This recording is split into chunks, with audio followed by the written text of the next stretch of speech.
Well, I guess I wasn't mean enough about those last indie books I reviewed because you guys sent me more. And look, I gotta be honest with you, these ones are pretty good.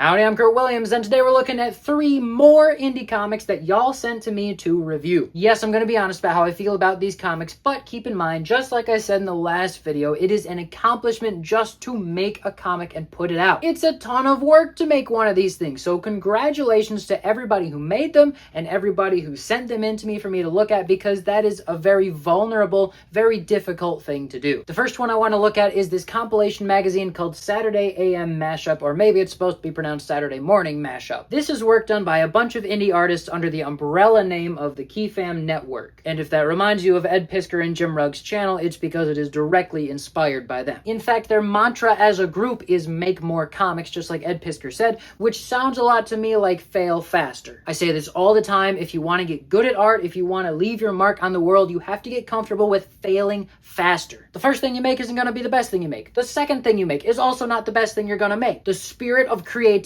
is being comfortable with failing and then moving on and learning from your last work. And this magazine fully captures the spirit of that idea. We have a bunch of creators who are amateurs, and that's okay, just having fun with a bunch of properties that they think are interesting. Because Saturday AM Mashup is a non-profit, so they can use any characters they want, though some of the things they have recognizable characters doing makes me wonder if they could get in trouble. I don't know. I don't know the legality of this kind of thing. But we've got recognizable, family-friendly characters in here like Alf and Sonic and Dig Dug. So this is supposed to be like the magazine version of Saturday morning cartoons in, I'm guessing, the 80s or 90s. It's basically a TV channel with a variety hour in the morning, and we have an animation station for the first, looks like half hour. That's just basically cartoons. Then we have Saturday AM News, which is animation and video game related news, so if there's something new coming out, they have it in there. Then we have Game Over, which is video game reviews, so things that have already come out, and I think they reviewed Terraria in either issue 1 or issue 2, which I am not a gamer at all, but I've sunk thousands of hours into Terraria. And then the last section is Lost Levels, so that's cartoons about video games, like we have Pong and Galaga, things like that. I have the first 2 issues here. Issue 3 is also out, and issue 4 is coming in August. And I gotta say, I did kind of struggle getting through issue 1. Some of the art in there is pretty difficult to decipher, but by issue 2, they had already leveled up. It was already a much better product. A few sections come to mind as highlights of the book, like La Escuela de Lucha. I probably mispronounced it, I'm sorry, I don't speak Spanish. Which has a pretty solid style that is pretty consistent throughout. Decent writing, which has a lot of good history in there and lots of background on the sport while maintaining a narrative. And I think the colors look really good in this one too. It does a good job of not overwhelming you, even though these are full of action. I also like Smells Like Area 51, which is only 2 pages. It's only 7 panels. And even though it's a little bit rough, it needs a little bit of refining, you can tell that there's some good potential here. There's a good idea, and it's got pretty decent execution. I also really like these 2 pages of Saturday FM, where it tries to convince you that Super Mario Brothers is actually trying to indoctrinate children into the Freemasons. There's like a surprising amount of specific details in here. I wouldn't be surprised if some people were actually convinced of this. There's also a short essay in here on hip-hop using cartoon samples, which is informative, on topic, and interesting. There's a few cartoons in issue 2 where it's clear that people are just having fun and goofing around, but they are pretty hard to understand. Like this one, which is Hero Killer Frog. I have no idea what's going on here. The dialogue just makes me more confused, and there's lots of pretty colors. I like how it looks, I think, but it says to be continued, and I have no idea what's being continued. But again, they are making more comics, they are failing faster, they're having a good time, they're doing this super nostalgic, non-profit book. I like it. In fact, I like it so much that I'm gonna be in issue 4. That's right, I have spent all week drawing my own cartoons that are going to be in issue 4, which comes out in early August. These cartoons that I'm making precede the full comic that I've been working on for over a year now. They have the same characters in the same setting, so it gives you a chance to get used to these characters, get some of the exposition out of the way before the actual comic comes out. It's also a great opportunity for me to get the funny bits out of my system, because the actual comic is pretty dark. So if you want to get a copy of my first published work, then you've got to pick up issue 4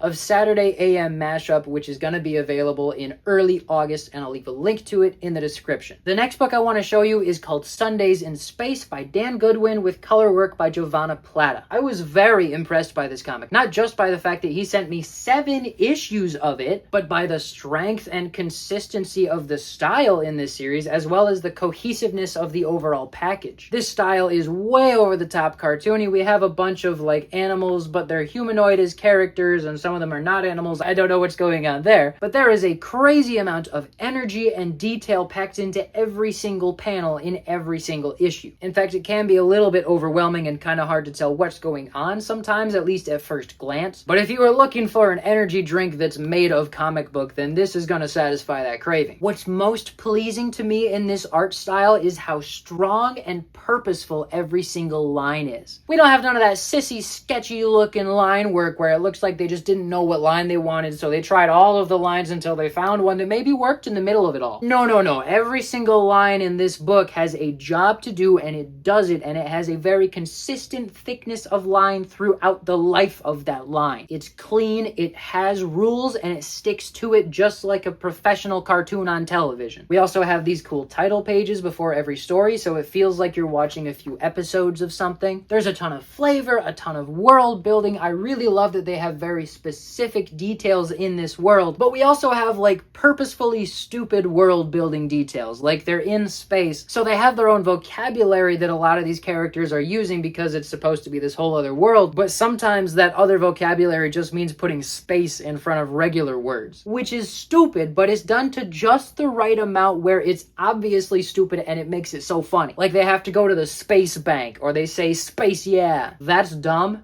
but I love it. Now, though there are a ton of things that I love about this series, it's not like it's a complete home run for me. For my taste, I wish that the stories had a little bit more depth to them. Like, they're very action-adventure-y, they're very Guardians of the Galaxy, they're high-energy adventure stories that feel like 7 or 11-minute cartoons, which doesn't leave a lot of room for introspection or long-term character development. So right now, these issues are fun, but we don't see a ton of progression of a narrative. I also keep getting confused about which issue is which because we don't have issue numbers on the first 6 or so issues. It looks like the newest issue is Sundays in Space the Destroyers, and it says 1 of 6. So moving forward, it looks like it'll be much easier to tell which issue you have, but the earlier issues are a little bit confusing, which is just kind of a nitpicky thing. Overall, Sundays in Space is an impressive package with a very strong style. We've got flavorful world building, we have knife hockey, which is the sport they play in this universe, and we have very unique characters going on fun, quick adventures. So this is pretty good. It seems like Dan Goodwin is kind of an up-and-coming artist. These issues might be worth something someday, so I've got a link in the description to his Etsy. Well, I hope you stuck around, because this last book that I want to show you is downright sexy. And you can quote me on that. There is a lot that really impressed me about issues 1 and 2 of The Warden by Ironclad Comics, but before we get into that, I want to point out that at the end of the book they have a note to the reader, and in that note they say, "We want to create a cultural phenomenon and household name, a company built to last." That's some pretty big talk there, so I'm gonna hold you to some high standards. But let's keep in mind that creating a household name with a new comic book character is next to impossible. You could argue that Invincible did that, but let's consider the fact that the most popular artist of the 1990s set out to create a new character that would become a household name, and it did not work. And I think it's because we just don't have enough room in our cultural narrative right now to accept any brand new characters like that. If Todd McFarlane couldn't do it in the 90s with Spawn, you probably cannot do it now. But I'm here for it. I'm excited to see the effort that they put into this, and I gotta tell you, when I started reading issue 1 of The Warden, I thought that this might as well be an image book. I mean, look at this cover. It's simple, but it's striking. It has very minimal colors to it, but it gets the job done. We've got a title page, very professional looking. We've got a second title page with a quote on it that relates to the story, and I'm pretty sure that there's a name for this, but I don't remember what it is. And then just on the first few pages, this is some high quality art. I mean, the colors are doing their job to set the tone. The pencil work looks like it could be Jorge Fornes or Wilfredo Torres. It's got that kind of gritty Batman style to it. Dialogue is chaotic, but it's not in your face. It's not taking up too much space. It's just getting the job done. And it does a really good job, especially as we get into the first few pages of showing, not telling. This woman who was shot just had an emergency C-section because somehow the baby survived. And once they pull the baby out, you can see that the baby was hit by a bullet, but it didn't go through the skin. Do they say say that verbatim? No, they don't have to, because the art is doing a great job of showing it to us. And then the next few pages, we have 0 words whatsoever. We're telling the story entirely with the illustrations. And I'm not going to say that every comic would be better without the words, but the best artists can tell a story without the help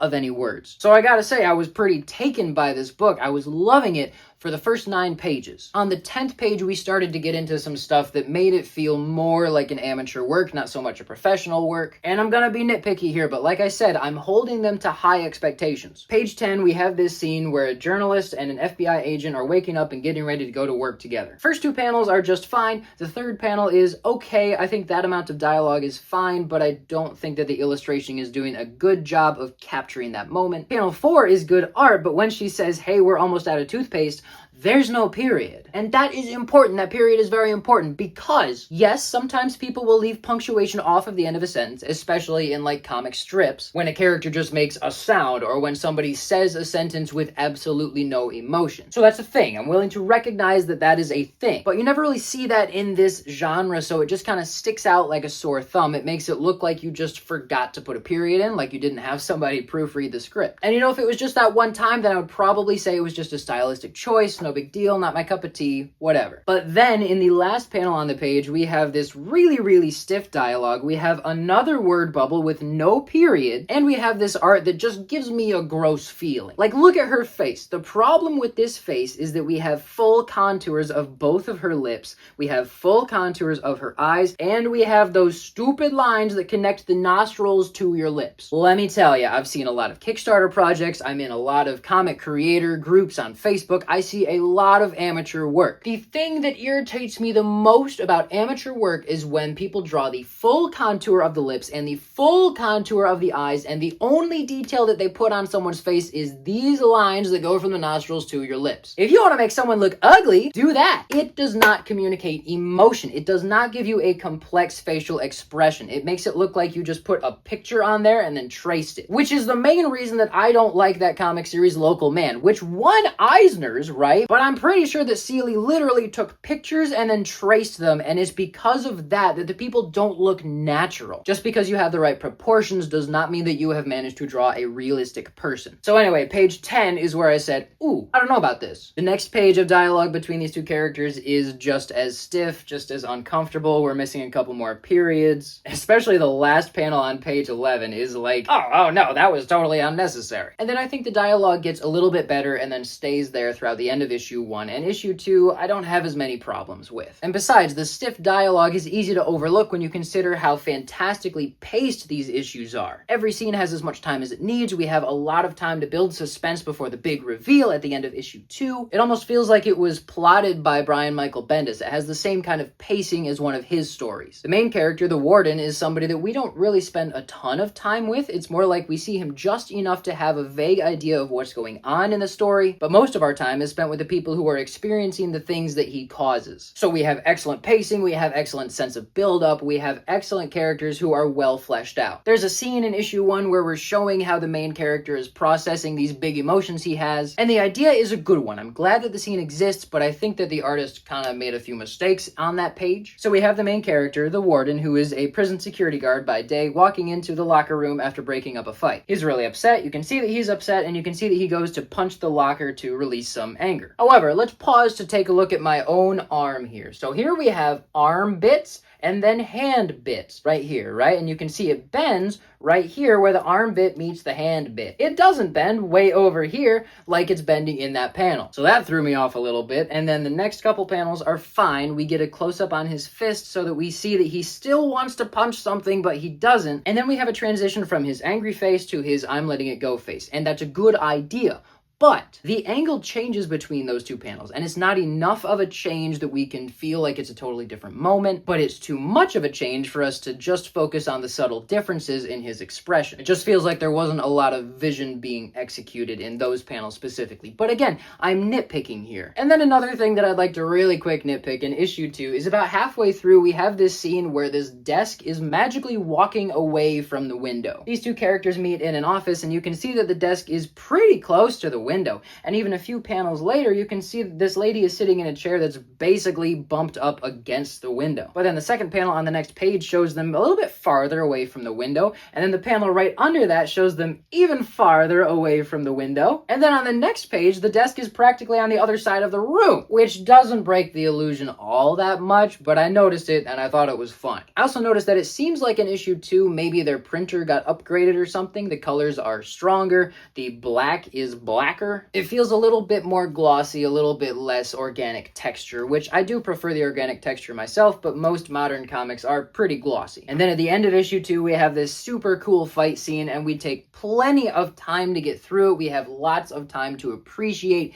every single move that the main character makes. So yes, I have some nitpicky things. I think that maybe they could dial in their work a little bit more, but overall, this is a very impressive product. This is something worth spending money on. I'm excited to read the next 4 issues of the series. I'm excited to see what other series they have in mind as they expand this universe. I think that there's a lot of potential here. They could really do some great things. They just got to be a little bit pickier. So once again, thank you to everybody who sends me their books. I would love to do more videos like this talking about the books that you make, because I'm a comic fan and you're comic fans. We like talking about making comics together. Of course, when my own comic comes out, I'm going to be blasting you with information about that. And if you want to buy issue 4 of Saturday AM Mashup, it's going to have my own work in there, so make sure you check that out. Remember, the first thing you make is probably gonna suck, but the thing you make after that is gonna suck a little bit less. Make more comics, get comfortable with failing faster, because if you are failing faster, then you are succeeding. Make what you love, go buy these books, support your local comic shop. Till next time, I'm Kurt Williams, and you